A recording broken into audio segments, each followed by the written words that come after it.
karena regenerasi pasti akan terjadi, tidak mungkin tidak terjadi. Salah satu jenjang karir yang saat ini memang sedang difokuskan oleh pemerintah itu untuk kepala sekolah, untuk tim ahli, untuk pengawas itu memang dari sekolah-sekolah penggerak dan guru penggerak. Mungkin itu saja pengantarnya karena kita menghemat waktu. Silakan Bu Nur, Bu Leni, Bu Yanti dan Bu Ida memaparkan aksi nyatanya. Mungkin itu saja pengantarnya. Terima kasih.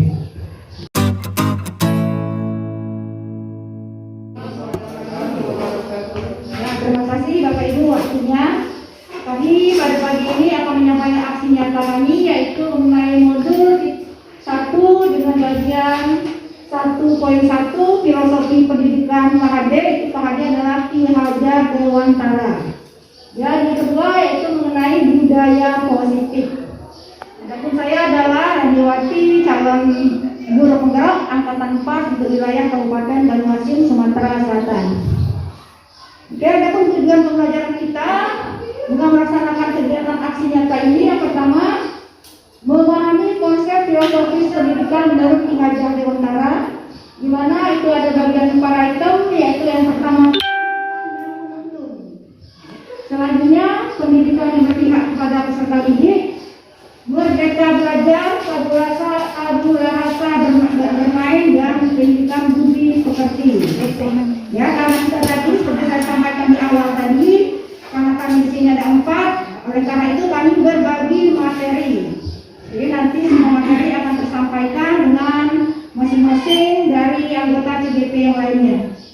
Yang kedua mengenai konsep budaya positif, itu adalah modul 1.4, di mana bagian budaya positif itu adanya perubahan paradigma, stimulus respon lawan teori kontrol, arti disiplin dan 3 motivasi perilaku manusia, keyakinan kelas, hukuman dan penghargaan, kebutuhan dasar manusia, posisi kontrol, dan segitiga restitusi.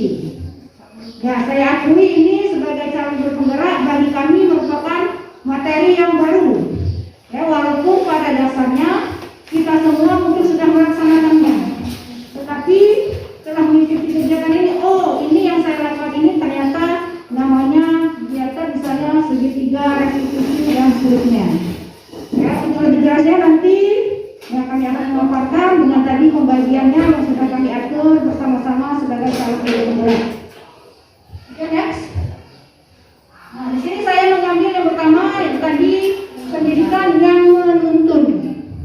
Ya, Bapak Ibu, jadi itu kita semua sedang mengenal dengan Bapak Ki Hajar Dewantara. Beliau adalah Bapak Pendidikan Nasional, ya, yang terkenal dengan Taman Siswa. Di mana dari filosofi pendidikan yang beliau telah ajarkan kepada kita sebagai warga Indonesia, khususnya dalam dunia pendidikan, salah satunya adalah pendidikan yang menuntun. Ya, pendidikan yang menuntun itu apa? Ini, ya mungkin pada Ibu Nur bisa dibacakan apa itu arti pendidikan?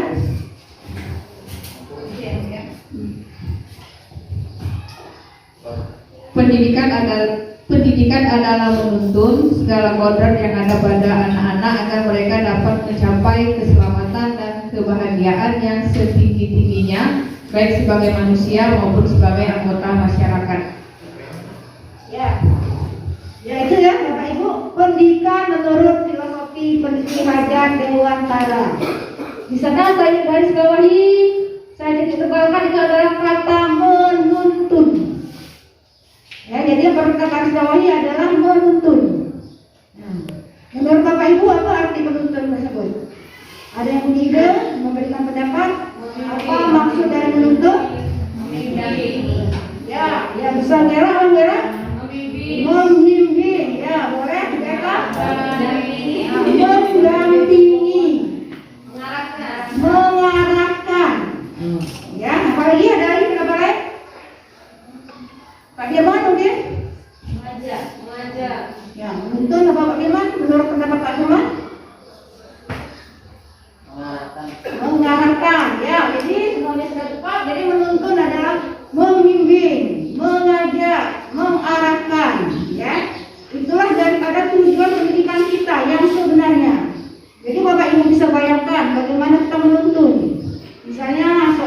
kecil yang baru belajar jalan, ya. Kita arahkan, kita tuntun, kalau dia jatuh kita berusaha untuk mendampinginya, jangan sampai ia terjatuh. Itulah jadi tujuan dari pendidikan kita yang sebenarnya. Jadi bukan kita adalah pendidikan kita bukan menuntut. Untuk selama ini kita menuntut saja anak. Si A ini tidak bisa. Nah, jadi kita berpikir bagaimana upayanya biar anak ini bisa mengerjakan tugas. Ya, kita hanya bisa menuntut, tapi tidak menyadari potensi apa yang ada pada diri anak. Jadi sekali lagi, jadi pendekatan Bapak Ki hanya secara mengenai pendidikan itu adalah menuntun segala kodrat. Kodrat apa? Kodrat yang ada pada anak-anak agar mereka dapat mencapai keselamatan dan kebahagiaan yang setinggi-tingginya, baik sebagai manusia maupun sebagai anggota masyarakat. Ya, kalau kita ibaratkan untuk filosofi pendidikan ini adalah seperti yang kita masuk pendidikan next.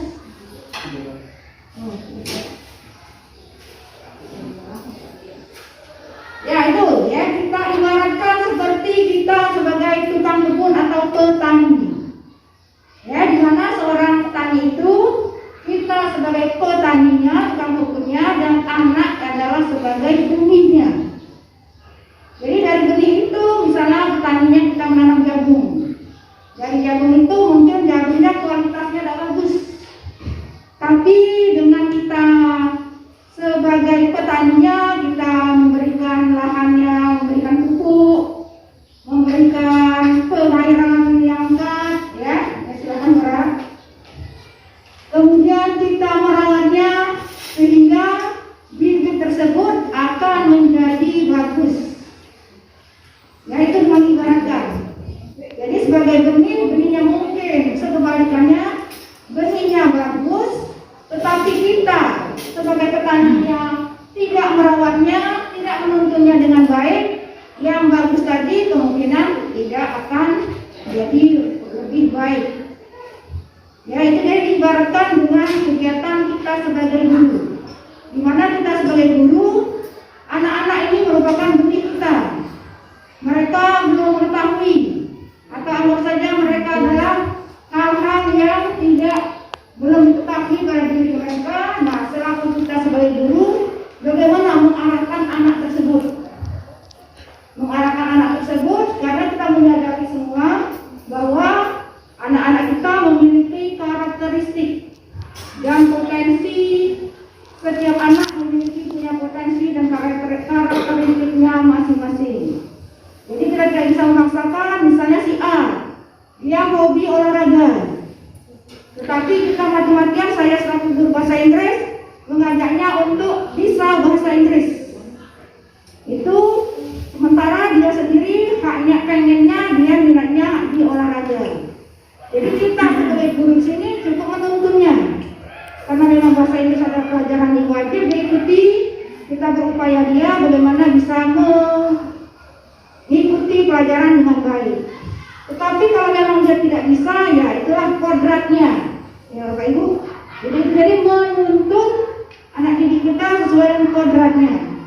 Jadi kodratnya dia tidak bisa memaksakan anak yang hobinya seni musik kita paksakan untuk senang matematika.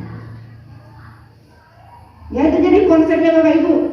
Jadi hal yang utama kita sesuai dari kita juga kebenaran sudah sekolah penggerak, makanya kita perlu sekali itu melakukan cek diagnostik, di mana kita dapat melakukan pemetaan kepada anak-anak kita, apa karakteristik, apa keunikannya, apa bakat yang dimiliki anak tersebut. Dengan telah kita mengetahui bakat, minat dan anak tersebut, kita selaku petani atau selaku guru, kita dapat mengembangkan bakat dan minat anak tersebut. Tentu saja dengan sesuai dengan kodrat alam dan kodrat zamannya. Ya, Bapak Ibu, jadi itu kodrat alam dan kodrat zamannya. Sekarang kita sudah berada di era apa? 4.0 kan? 4.0. Nah, dimana itu IT itu sangat dibutuhkan. Jadi kita selaku guru dunia anak sekarang, kodrat alam dan kodrat zamannya itu sudah berbasis IT. Jadi berbasis digital. Jadi seluruh guru tidak terkuat kecuali ya saya merasa saya sudah tua. Ya, jadi tidak perlu lagi belajar. Itu tidak ada. Jadi sekarang dia harapkan semuanya kita ikut berkontribusi dalam dunia pendidikan. Ya, jadi sesuai dengan kodrat alam dan kodrat zamannya, dan tidak mengenal juga karena budaya Indonesia adalah sesuaikan dengan budaya kita. Walaupun anak-anak sudah dunia IT-nya sudah tinggi, tidak menutup kemungkinan kita selaku guru tetap terus mengawasinya. Ya, karena mungkin mereka nanti salah penggunaan dalam bermedsos. Kita wajib mengingatkannya. Jadi sesuai dengan kodrat alam dan kodrat zamannya. Nah, ini jadi tadi dasar pendidikan KHD sebagai tukang kebun tadi. Jadi seorang petani dalam hakikatnya sama kewajibannya dengan seorang pendidik, ya. Seperti saya sampaikan tadi, jadi petani kita analogikan tadi sebagai benih jagung, dan kita sebagai petani, dan analoginya petani itu adalah pendidik kita semua. Sementara benih jagung tadi adalah peserta didik. Nah, jadi seorang petani dalam hakikatnya sama kewajibannya dengan seorang pendidik yang menanam jagung. Jadi hanya dapat menuntun. Jadi tadi saya tadi kita hanya dapat menuntun, jadi bukan menuntut ya Bapak Ibu. Jadi menuntunnya tumbuhnya jagung. Dia dapat memperbaiki kondisi tanah, memelihara tanaman jagung, memberi pupuk dan air, serta membasmi ulat-ulat atau jamur yang mengganggu hidup tanaman tadi. Ya, jadi itu analoginya. Jadi kita sebagai guru juga menuntun anak-anak kita bagaimana mengembangkan potensi, bakat dan minat mereka untuk mencapai keselamatan baik sebagai manusia maupun sebagai anggota masyarakat. Ya itu mungkin terus menurut Ibu gantinya. Kemudian untuk dasarnya kita sudah mengenal juga pendidikan kita di Hajar Utara itu ada 3, ya.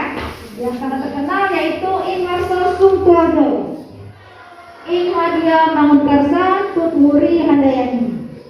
Itu adalah 3 alat untuk mencapai selamat dan bahagia sebagai anggota masyarakat. Oke, next. Nah, apa itu Ing Warso Sungkodo? Jadi Ing Warso Sungkodo, Ing Wadia Mangunkarsa dan Tutwuri Handayani. Ya, Bapak Ibu. Ini adalah merupakan jipan kita sebagai penguasa Sungkodo. Kita sebagai pendidik harus berada di depan.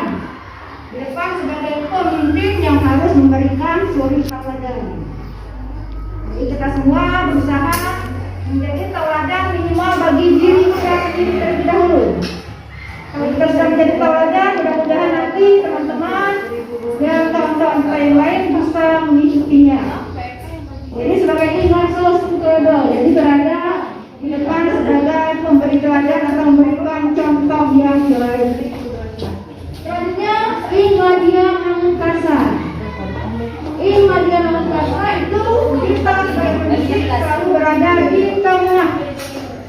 Ya, semuanya kita tadi memberi bimbingan, mengarahkan, menuntun anak-anak kita untuk selalu menjadi peserta didik anak yang baik untuk mencapai tujuannya untuk sebagai anggota masyarakat ataupun sebagai pribadi manusia yang utuh. Dan terakhir Tutwuri Handayani.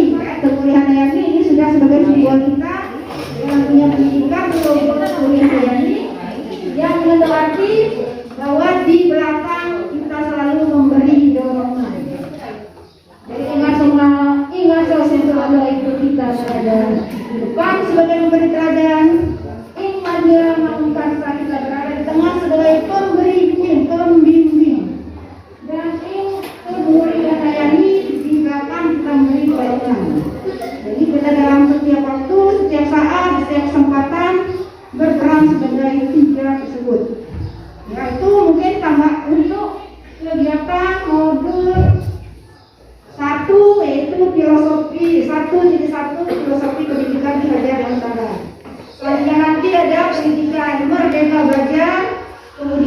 kita berpihak pada murid dan yang kita apa ini? Ya, tentang budi pekerti ya, itu nanti akan disampaikan oleh teman saya calon guru yang lainnya. Ibu, Bapak Ibu, ya. Kemudian saya lanjutkan dengan yang modul 1.1.4, yaitu mengenai budaya positif. Jadi seperti saya sampaikan tadi, budaya positif ini ada 6 item yang harus disampaikan. Karena kami alhamdulillah ada 4 orang, jadi berbagi dan saya kebagian dapat item yang pertama yaitu perubahan paradigma. Ya, sesuai dengan sekarang kurikulum yang baru yaitu paradigma baru 2022 atau kurikulum yang terkait. Nah, sekarang kita mengubah mindset kita dulu.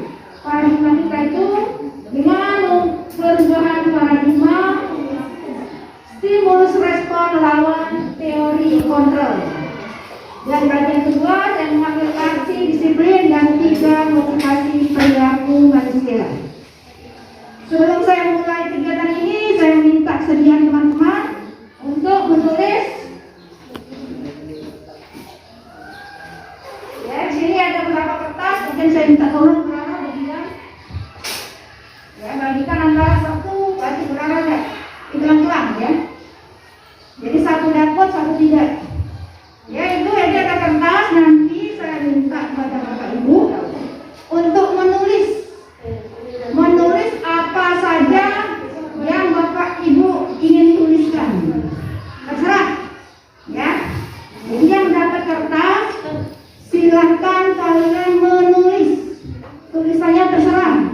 Mau menulis apa, yang pasti tulisannya jangan sampai tahu teman di sebelahnya. Ya, Bapak Ibu, paham? Ya, terserah. Mau tulis apa saja. Pokoknya tulis kata yang mau kalian tulis, tapi teman sebelahnya tidak boleh tahu. Ya, ya saja. Saya beri waktu 1 menit. Karena waktu sudah datang, 1 menit tidak akan berpikir. Teman sebelahnya tidak boleh tahu. Oke? Ya, tulisnya terserah ya. Terserah apa yang mau tulis. Ya, terserah apa yang mau ditulis, silakan. Yang penting teman sebelahnya tidak mengetahui. Ya, teman tulis ya. Misalnya saya lapar. Ya, saya lagi begitu. Yang dapat kertas silakan tulis apa yang kalian mau tulis. Terserah apa saja. Boleh 1 kata, boleh kalimat. Yang pasti teman sebelahnya tidak mengetahui apa yang kalian tulis. Oke, paham? Oke, silakan bekerja. Waktunya 1 menit. Ya, saya beri waktu 1 menit saja ya, dalam halaman itu ya. Oke, sudah ya?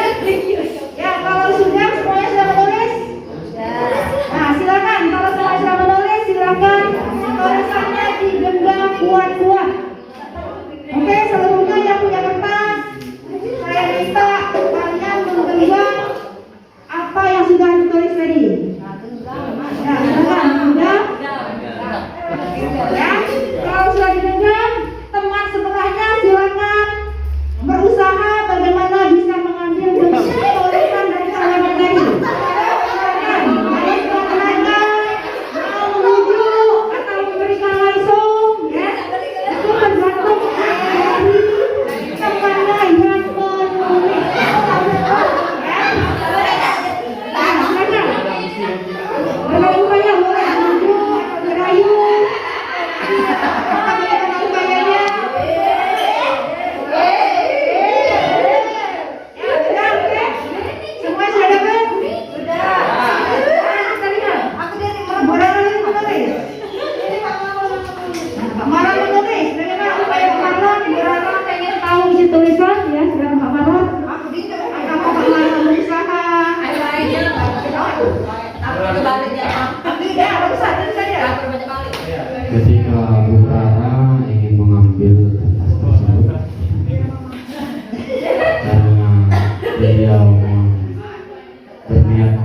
dulu. Jadi ya sama-sama aja.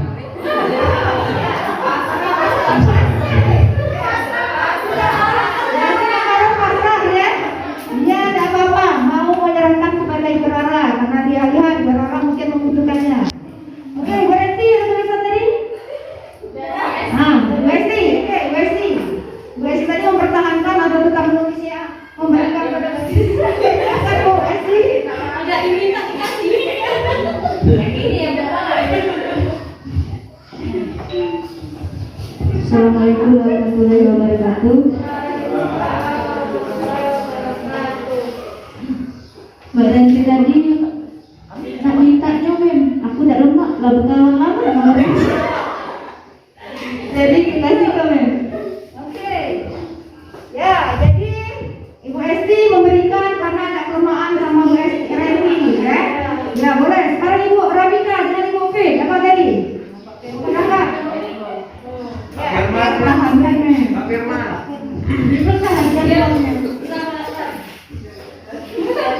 kayaknya apa? Dipertahankan ya.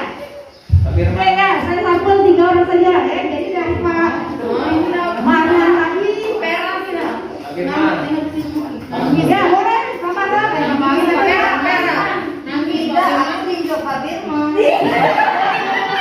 apa dasarnya ya? Pak Firman, keluarkan idenya. Kenapa memberikan sekarang walaupun tanpa dirayu atau itu? Assalamualaikum warahmatullahi wabarakatuh. Jadi ada beberapa hal yang saya tulis di dalam kertas tersebut. Di dalam pikiran saya terlintas dua item, merdeka belajar dan budaya positif dari Bu Eni tadi. Jadi karena ada unsur ingin berbagi ilmu, jadi saya bicara aja berbeda isinya. Tolong dipelajari berbeda. Ya, terima kasih Pak Firman ya. Tadinya berbagi.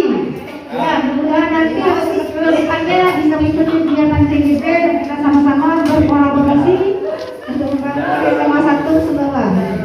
Ya, itu dari kegiatan tadi kita lihat apa yang kita pakai dari itu. Ya, oke, next Ibu Yanti. Ya, ini tadi jadi saya meminta kepada Bapak Ibu semua menulis dalam bentuk tulisan dan buat kepala tangan yang mungkin tadi Pak Marwan karena Ibu Rara membutuhkan dia langsung beri. Ibu Esti karena ada kelemahan sama Reni saudara teman juga diberikan. Pak Firman yang hobi berbagi langsung diberikan dan Ibu Rabika tetap mempertahankannya walaupun itu mungkin mungkin sudah berbagai upaya. Ya itu juga, nah ini sebagai simbol analogi dari salah satu budaya positif. Yaitu ya, Yanti, next. Nah, itu adalah merupakan salah satu paradigma ya. Perubahan paradigma, teori kontrol atau ilusi kontrol dari miskonsepsi. Jadi selama ini saya secara pribadi ya, sudah 20 tahun mengajar, baru menyadari salah satunya MDS TGP ini banyak sekali miskonsepsi yang sudah saya lakukan terhadap peserta didik. Nah, ini adalah salah satunya. Di sini ada beberapa poin yang diambil daripada miskonsepsi perubahan paradigma. Itu adalah dari stimulus respon. Yang pertama, ilusi guru mengontrol murid. Ya, Bapak Ibu akui mungkin kita selama ini selalu ya berusaha untuk mengontrol, menguasai murid kita. Ya, saya secara pribadi itu. Saya merasakan bagaimana dia bisa murid ini bisa belajar bisa tanpa kita melihat apakah dia mau atau tidak. Yang penting dia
guru berupaya menuntunnya, memberikannya arahan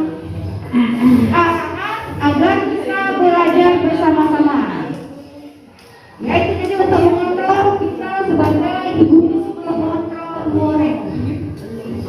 Jadi nanti kalau Bapak Ibu kedepannya kita sama-sama berusaha ya, karena masing-masing anak itu punya hak dan kewajibannya.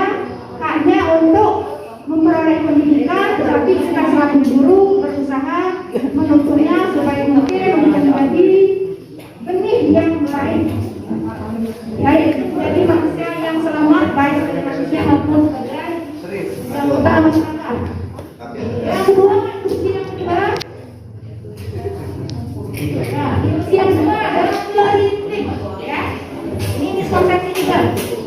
Kritik sudah membuat orang merasa bersalah, merupakan dapat membuatkan karakter. Ya, Bapak Ibu. Ini juga, ya, saya juga melakukan mungkin miskonsepsi saya selama ini. Kalau anak-anak bersalah, kita memberikan nasihatnya dan memposisikannya anak itu sebagai terdakwa. Ya, nah sekarang tolong kita ubah paradigma ini menjadi posisi kontrol. Karena kenapa?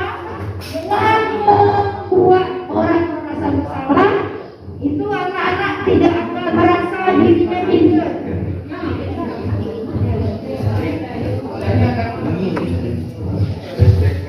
Listriknya stabil.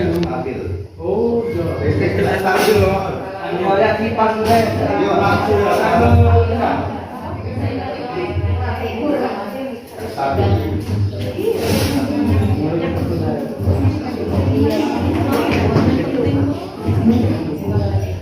Nah, oke Bapak, kita lanjut lagi ya. Ya, dan yang kedua yaitu bahwa penguatan positif, efektif dan bermanfaat. Ya, ini teori kontrol kita. Jadi yang kedua itu kita memberikan kepada anak kita bahwa penguatan positif, efektif dan bermanfaat itu ternyata itu hanya jangka pendek. Jadi nanti kalau anak kita beri reward ya, penguatan positif atau bujukan dalam bentuk-bentuk kontrol. Segala usaha untuk mempengaruhi murid agar mengulangi suatu perilaku itu adalah suatu usaha mengontrol murid tersebut. Dalam jangka waktu tertentu, kemungkinan murid tersebut akan menyadari dan mencoba menolak bujukan itu. Tetapi bisa jadi murid tersebut menjadi tergantung. Ya, jadi dengan memberikan tadi sebagai positif atau reward, kedepannya itu akan jangka pendeknya mungkin bisa, jangka panjangnya jadi peserta didik kita akan tergantung. Kalau kerja, ini akan kerja. Di suatu saat kita tidak memberi hadiah, maka murid itu akan merasa tidak dihargai atau motivasinya berkurang. Itu untuk yang kedua. Yang kemudian yang ketiga, paradigma orang dewasa memiliki hak untuk memaksa.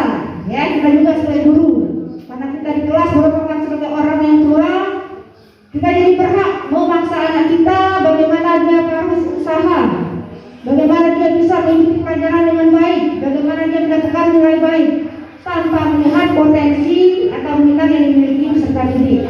Dan itu juga merupakan suatu miskonsepsi yang telah dilakukan selama ini. Yaitu mungkin untuk miskonsepsi teori kontrol. Selanjutnya itu mengenai disiplin dan motivasi diri. Untuk disiplin dan motivasi diri ini nanti akan kami Gubernur. Ya betul. Di sini saya hanya menyampaikan, kita selama ini menyampaikan berpikir disiplin, bahwa disiplin itu adalah peraturan, ya, hukuman yang terbayang di kita selama ini seperti itu. Kalau disiplin berarti dengan aturan, hubungan dengan hukuman dan seterusnya. Ternyata disiplin itu Bapak Ibu arti sesungguhnya adalah ya, sekarang budaya kita bahwa disiplin telah berubah menjadi sesuatu yang dilakukan seseorang pada orang lain untuk mendapatkan kepatuhan, ya tadi ya, sebagai hukuman. Kalau saya tidak melaksanakan ini, saya akan hukum. Sebenarnya disiplin itu adalah kecenderungan umum, itu berasal dari kata Latin yang artinya belajar, mana dari disiplin itu anak-anak dapat membuat orang menggali potensinya menuju tujuan arah yang dia hargai. Jadi dengan tujuan disiplin itu kita menanamkan kepada anak. Dapat apa kalau kalian disiplin melaksanakannya ini? Ya, coba ganti lagi terus sedikit. Nah, untuk mencapai disiplin itu masing-masing anak memiliki motivasi sendiri-sendiri. Ya. Di sini ada berdasarkan teori motivasi perilaku manusia ada 3, yaitu untuk menghindari ketidaknyamanan. Jadi anak tidak disiplin. Kalau saya tidak mengerjakan ini, saya bakal dihukum. Itu konsep yang tertanam pada anak. Yang kedua, untuk mendapat imbalan dari orang lain. Kalau saya misalnya rajin mengerjakan tugas Pak Firman dengan baik, pastilah Pak Firman kasih aku permen. Ya, itu juga adalah berusaha mendapatkan imbalan. Suatu waktu Pak Firman tidak memberikan hadiah, anak itu akan kecewa. Itu berarti motivasinya berasal dari ekstrinsik, ya, dari luar. Sementara yang sangat diharapkan dari disiplin tersebut adalah anak dapat menghargai dirinya sendiri, di mana mereka dengan menghargai diri sendiri, mereka bisa menjadi insan yang sesuai dengan harapan kita. Kalimatnya mungkin dia berkata, saya akan menjadi orang seperti apa bila saya tidak melakukan ini. Ya, kalau saya tidak membuat tugas besok, pasti saya tidak bisa belajar atau mengerjakan tugas-tugas selanjutnya. Saya akan datang tepat waktu. Kalau saya tidak tepat waktu, saya akan ketinggalan pelajaran. Nah, hal-hal seperti itu yang harus kita tanamkan kepada anak kita. Jadi dengan adanya motivasi itu dari diri mereka sendiri. Bapak Ibu, yaitu mungkin dari saya untuk sebagai CIP yang pertama untuk kegiatan modul 1.1 filosofi belajar utara dan positif. Untuk selanjutnya, terima kasih atas perhatiannya. Assalamualaikum warahmatullahi wabarakatuh. Selanjutnya saya serahkan kepada tidak melanjutkan Merdeka Belajar. Assalamualaikum warahmatullahi wabarakatuh. Perkenalkan, saya Ibu Nurhasana Hayati, rekan sejawat dari calon guru penggerak Ibu Haja Leniwati MPD yang berasal dari SMA 1 Sumbawa. Sejauh ini saya sudah melihat Ibu Haja Leniwati sudah melaksanakan dengan peserta didik di dalam kelas, yaitu membuat kesepakatan kelas, di mana kesepakatan kelas itu berisikan keyakinan-keyakinan dan hal-hal positif yang bisa dilakukan oleh peserta didik dalam mengikuti proses pembelajaran. Sangat baik sekali ya dengan diadakannya kesepakatan kelas ini, di mana akan timbul kesadaran dari peserta didik untuk melaksanakannya, sehingga apa yang diharapkan yaitu tumbuhnya budaya positif di sekolah itu akan dapat diwujudkan dengan baik dan lancar. Terima kasih. Wassalamualaikum warahmatullahi wabarakatuh. Assalamualaikum warahmatullahi wabarakatuh. Saya M. Yani, salah satu guru yang ada di SMA 1 Sumbawa, akan mengomentari dari calon guru penggerak berbagi tentang pendidikan Ki Hajar Dewantara, bahwa guru adalah penuntun, bukan penuntut bagi para siswa kita. Pada calon guru penggerak Haja Leniwati telah menyampaikan hal yang positif bagi kami dan memberikan wawasan baru tentang paradigma baru di kurikulum yang akan dilaksanakan di tahun-tahun mendatang bagi yang sudah siap. Assalamualaikum warahmatullahi wabarakatuh.